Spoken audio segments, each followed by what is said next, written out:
अब मुझे आप एक और बात बताएं, ज़रा राना सनाउल्लाह साहब ने जो इमरान खान के साथ डील के हवाले बात की है जी, ज़रा क्लिप चला दें। वो किसी डील के लिए तैयार नहीं है, बड़ी सीधी बात है। ऐसे बंदा घुमाता फिर इधर उधर को इमरान खान। इस बारे में दो बड़ी संजीदा एफर्ट्स हुई हैं। न सिर्फ वो डील के लिए तैयार नहीं है, बल्कि जो उसकी शराइत हैं उस शराइत को मौजूदा हुकूमत पूरा नहीं कर सकती। अच्छा, अब राना सनाउल्लाह साहब एक दफ़ा नहीं 2-3 दफ़ा कह चुके हैं कि इमरान खान साहब किसी डील के लिए तैयार नहीं है। कल हमारे प्रोग्राम में भी उन्होंने ये बात की है। लेकिन अताउल्लाह तारड़ साहब कह रहे हैं कि वफाकी वज़ीर इत्तलात अताउल्लाह तारड़ की मीडिया में बानी PTI की डील के हवाले से ख़बरों की सख्ती से तरदीद। इमरान खान के हवाले से ना कोई डील है, ना ही कोई ढील है। इमरान खान को किसी भी किस्म की रायत का तासुर देना बिल्कुल गलत है। और फैसल वाडा साहब ने भी ऐसा ही आज एक बयान जारी किया और उन्होंने कहा कि उन्होंने डायरेक्ट राना सनाउल्लाह साहब को एड्रेस किया कि मेरे दोस्त राना सनाउल्लाह साहब, आपने कहा बानी PTI को 2 दफ़ा डील ऑफ़र की लेकिन वो नहीं माने। पहले तो बताएं कहाँ, कैसे, क्या ये वो डील है जिसका सिर्फ आप लोगों के तसव्वुरात और आपको ही पता है। तो डॉक्टर तारिक फजल चौधरी साहब, सिर्फ PTI के रहनुमाओं के बयानात एक दूसरे से मुख्तलिफ नहीं हैं, उनमें तजादात नहीं हैं। वफाकी वुज़रा और आपके जो साथी हैं उनके बयानात में भी काफ़ी तजादात हैं। अब मुझे बताएं, राना सनाउल्लाह साहब दुरुस्त कह रहे हैं या अताउल्लाह तारड़ साहब दुरुस्त कह रहे हैं? देखिए, राना साहब ने जो बात की है किसी हद तक मैं इससे वाकिफ़ हूँ। वो पुरानी बात है। ये बात जो है 2024 की है। वो पुरानी बात ही कर रहे हैं जी, पुरानी बात कर रहे हैं। मैं आपको यही बात बता रहा हूँ कि पुरानी बात है। और उसमें जब ये इस्लामाबाद पे बार बार यलगार कर रहे थे और हमलावर हो रहे थे, तो उनसे ये बात की गई थी कि इस तरह सियासत नहीं होती मुल्क में और रियासत से टकराव का जो नतीजा है वो 0/0 ही रहता है। लेकिन ये बात उन्हें समझ नहीं आई। अगर समझ लेते तो मैं समझता हूँ कि ये जो पिछले 1.5-2 साल में इतना इंतशार और फितन और फसाद मुल्क में फैला है, शायद ये ना फैलता। और फिर उसके बाद जो आप ये कहें कि नेगेटिव पॉलिटिक्स और इंतशारी सियासत और रियासत और रियासती इदारों से टकराव की सियासत इनकी फैमिली ने की है। उनसे मुलाकातों के बाद उसने मज़ीद इस सिस्टम को नुकसान पहुँचाया है। तो फिर यहाँ पे डील किया है और ढील किया है। अब तो जो law will take its own course, जो अदालतों ने अपने फैसले किए हुए हैं उनके मुताबिक उन्हें जेल वो काट रहे हैं, अदालतों से ज़मानत मिलेगी, वो बाहर आ जाएंगे। अच्छा, हुमायूं साहब ये बताएं, ये जो सुहेल आफरीदी साहब ने कह दिया जी कि अब हम रमज़ान के बाद जो है स्ट्रीट मूवमेंट शुरू करेंगे और उन्होंने इमरान खान रहाई फोर्स बनाने का भी ऐलान कर दिया है, तो आपको यकीन है कि रमज़ान के बाद सियासी दर्जा हरारत में इजाफे से खान साहब को नुकसान नहीं बल्कि फ़ायदा होगा? देखिए, सबसे पहले तो ये मैं दोबारा एक बात कर देता हूँ। अब जेल मैनुअल के तहत भी और पाकिस्तान के कानून के तहत भी अगर कोई कैदी बीमार होता है जी, उसकी एक जेल मैनुअल है, उसका मेरे ख्याल में रूल नंबर 935 है या 975 है, मुझे अब याद नहीं आ रहा।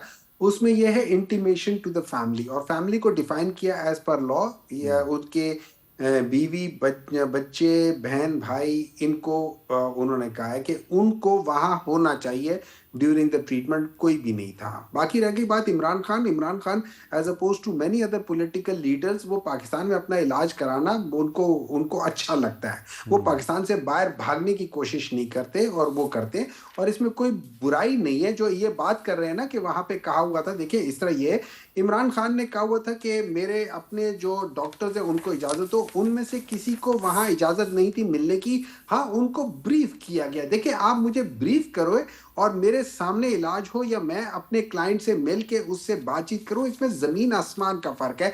स्पेशली जिस जगह पे ट्रस्ट डेफिसिट हो वहां पे ये हुकूमत के ऊपर लाजिम हो जाता है। और अगर इन्होंने ये कहते हैं कि हमने पिम्स का वो किया है, देखिए पिम्स में मैं दोबारा बता रहा हूं इनको कि पिम्स में ले जाने की वजह वो डिले थी। इस डिजीज को अगर ये पढ़ ले, ये डिजीज डिले की वजह से यहां पहुंचती है, वरना ये यहाँ नहीं पहुंचती। तो there was a criminal delay over there, deliberate criminal delay over there, जिसकी वजह से ये हुआ है। और अभी भी मुझे नहीं पता कि अगली ट्रीटमेंट्स के बाद उनकी नज़र कितनी वापस आएगी। अगर ये परमानेंट डैमेज यहाँ तक भी हो जाती है, ये सिग्निफिकेंट डैमेज है, दिस कैन बी एक्चुअली, ये इनके ऊपर एक बहुत बड़ी तलवार होगी जो लड़की की, क्योंकि यहाँ पे डिलिबरेट वो है। नंबर 2 आ जाते हैं। मुझे इसमें कोई बुराई नहीं लगती है कि अगर उन्होंने अपनी बहनों का कहा था या उनकी बहनों का नॉमिनेट किया था तो किसी को कर लेते, लेकिन ये भी मैं समझता हूँ कि गलत था कि अगर वो कासिम जमान का नाम आ गया था, ही शुड हैव गॉन। मैं इस पे भी समझता हूं कि वहां पे उनको रोकना was even not a good idea मेरी नजर में, ठीक है। नंबर 3, देखिए जिस डील की बात राना सनाउल्लाह ने किया, उन्होंने कहा है कि वो तो डट के खड़ा है। देखिए कप्तान डट के खड़ा है, कप्तान वो अपने अपने इरादों में, वो अपने आइडियोलॉजी में, सही गलत तो बात की बात है, अपनी आइडियोलॉजी से नहीं हट रहा। वो कहते हैं कि और लेकिन इन लोगों का जो मयार है ना, वो इन लोगों का नंबर 1 मयार ये है कि आपने शऊर से खाना पीना आपको नहीं मिलेगा, शऊर से आप हॉस्पिटल नहीं जा सकते हो, उसके लिए आपके पास पैसा होना चाहिए, ये होना चाहिए। हालांकि इनको ये नहीं पता कि अल्लाह ताला ने इंसान को अशरफुल मखलूकात शऊर की वजह से बनाया है, लेकिन इनकी नजर में वो नहीं है। ये देखें, ये लोग अगर इनमें इतनी जरा वो होता ना, तो ये जरूर इमरान खान को इजाजत दे देते कि मिल ले। एंड नंबर 3 बात ये है, इंपॉर्टेंट चीज ये है जी कि इमरान खान डील लेना नहीं चाहता, वो इतना नीचे गिरना नहीं चाहता जितना ये लोग गिर चुके हैं। ये लोग सही कहते हैं। तो अच्छा, एक यहाँ पे एक सवाल पैदा होता है कि आपको अदालतों पर भी एतमाद नहीं है, आप बातचीत के जरिए, डील के जरिए भी इमरान खान की रिहाई नहीं चाहते, तो फिर कैसे रहा करवाएंगे आप? क्या ये जो स्ट्रीट मूवमेंट, आप जो स्ट्रीट मूवमेंट की बात कर रहे हैं, वो उससे रहा होंगे इमरान खान?